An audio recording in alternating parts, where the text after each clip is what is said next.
ओ लालदी जान, ये तिहाड़ है। यहाँ परिंदा भी फड़ाकर से फरार होने की कोशिश ही कर पाता है, तो तू क्या खाक यहाँ से फरार होगा?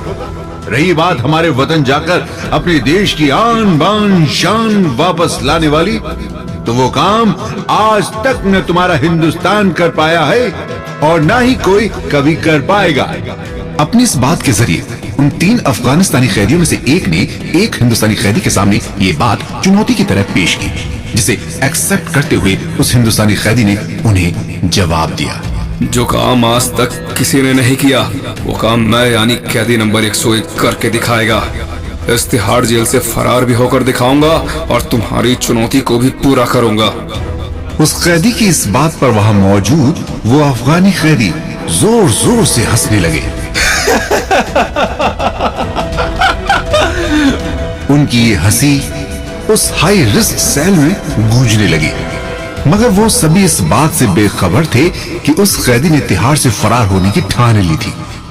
और फिर एक दिन वो हुआ जो किसी ने सोचा भी नहीं था।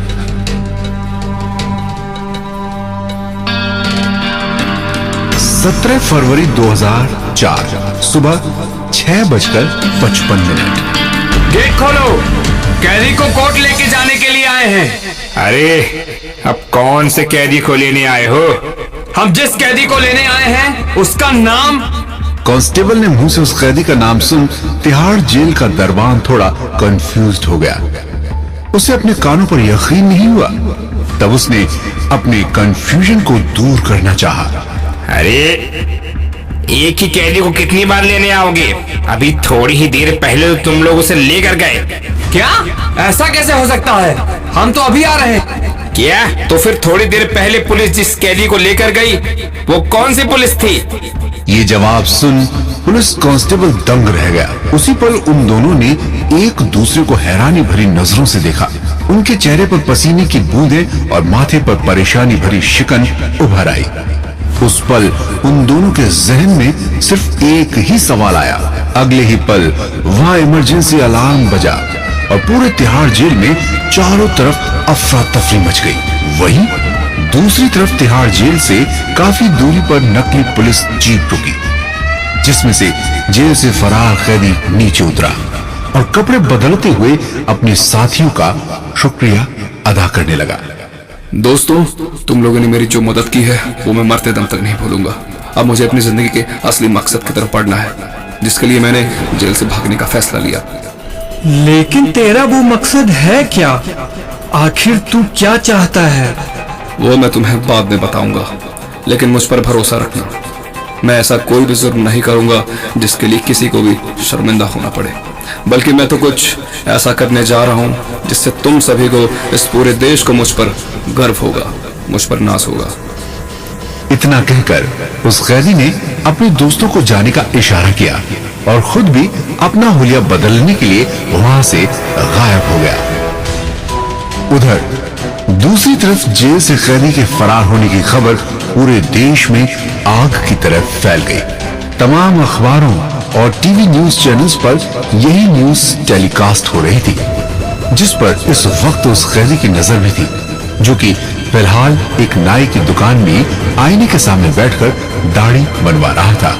अब तक की सबसे बड़ी खबर तिहाड़ जेल से आ रही है, जो कि देश की सबसे सुरक्षित जेल मानी जाती है। मगर उसकी सुरक्षा में जिस कैदी ने सेंध लगाई है उसका नाम है शेर सिंह राणा। जी हाँ, आपने सही सुना, शेर सिंह राणा। ये वही शख्स है जो जेल में पूर्व डकैत और एमएलए फूलन देवी की हत्या के जुर्म में सजा काट रहा था। इस टीवी न्यूज पर जहां अपनी दाढ़ी बनवा रहे शेर सिंह ने कान लगाए हुए थे, वहीं नाई और उसके दूसरे ग्राहक न्यूज देखते हुए इसी बारे में बात कर रहे थे। तभी शेर सिंह की दाढ़ी बनाते बनाते नाई ने उस्तरे को उसकी मूंछों पर रोक दिया। ये देखकर आकर अपने उस्तरे को रोका, उसके दिल की धड़कनें तेज हो गई। तभी नाई ने उससे पूछा, भाई साहब आपकी दाढ़ी तो बन गई, अब बताएं मूछें रखना है या इसे भी उड़ा दें? उसके सवाल ने थोड़ी देर के लिए शेर सिंह को कंफ्यूज कर दिया।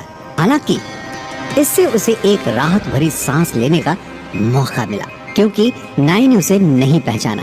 शेर सिंह उसके मूंछों को उड़ाने वाले सवाल का कोई जवाब देता इससे पहले ही नाई तपाक से बोला, वैसे भाई साहब, मूछें आप पर जच रही हैं और आपकी मूछों को देखकर ऐसा लगता है जैसे कि आपने आज तक अपनी मूछों को कटवाया ही नहीं। इस पर अपनी मूछों को ताव देते हुए शेर सिंह ने मन ही मन खुद से कहा, मूछें तो शान है हमारी, मगर इस वक्त हालात कुछ ऐसे हैं कि इसे कटवाना ही पड़ेगा। क्या भाई साहब, कहाँ खो गए? आपने तो कुछ बताया ही नहीं। अब कुछ नहीं, उड़ा दो मुझे। तब नाई ने उसकी मूछें उड़ा दी और अपने शेर सिंह क्लीन शेव चेहरे को देखने लगा। वही नाई की नजरें अपनी दुकान की टीवी स्क्रीन पर गई, जहां अभी भी तिहाड़ जेल से फरार कैदी यानी शेर सिंह की ही फोटो के साथ खबर टेलीकास्ट हो रही थी।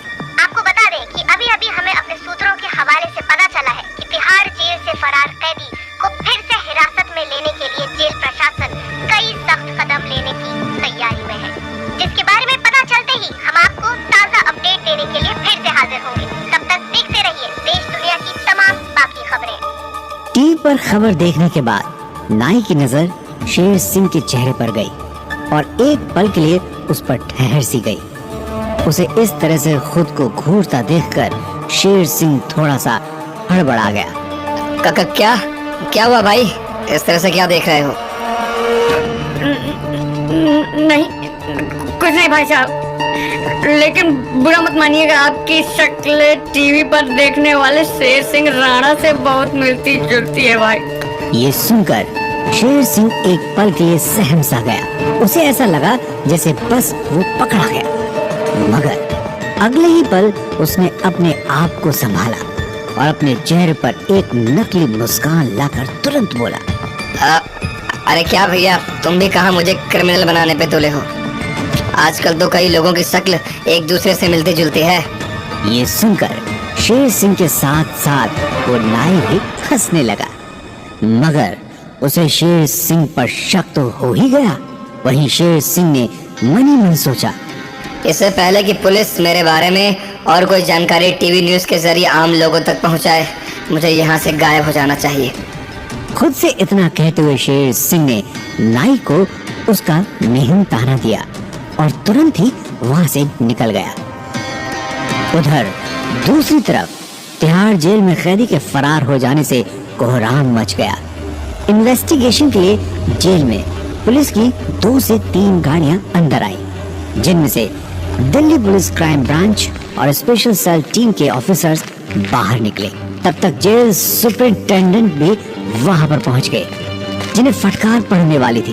तुम लोग इतने लापरवाह कैसे हो सकते हो?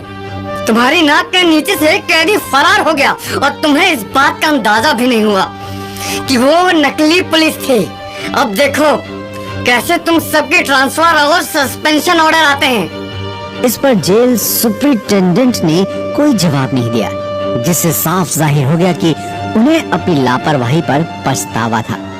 उनके इस पछतावे को समझते हुए एसीए चीमा ने अपने तेवर में थोड़ी नरमी दिखाई। चलो हमें उस सेल में लेकर चलो जहाँ पर उस कैदी को रखा गया था। जैसे ही वो सेल में पहुँचे तो 2 से 3 कैदी पुलिस की नाकामयाबी पर हंसने लगा। उनमें से किसी एक कैदी ने उन्हें ताना मारा, अरे जेलर साहब, अब तो चिड़िया चुग गई खेत, जो भी करो जल्दी करो, ऐसा न हो कि आप लोग वहीं सुराग ढूंढते रह जाएं और शेर सिंह आपकी पहुंच से बहुत दूर निकल जाए। उसकी इस बात पर उसके साथ के 2 से 3 कैदी उन पर हंसने लगे, जिन्हें देखकर जेल सुपरिटेंडेंट को गुस्सा आ गया और उनके इस गुस्से को समझते हुए एक सिपाही ने अपना डंडा उठाया और 2 गुने गुस्से से उन तीनों कैदी की तरफ बढ़ा। सालों हंस रहे हो? कहीं तुम लोग भी तो से फरार करने में शामिल नहीं हो? हैं?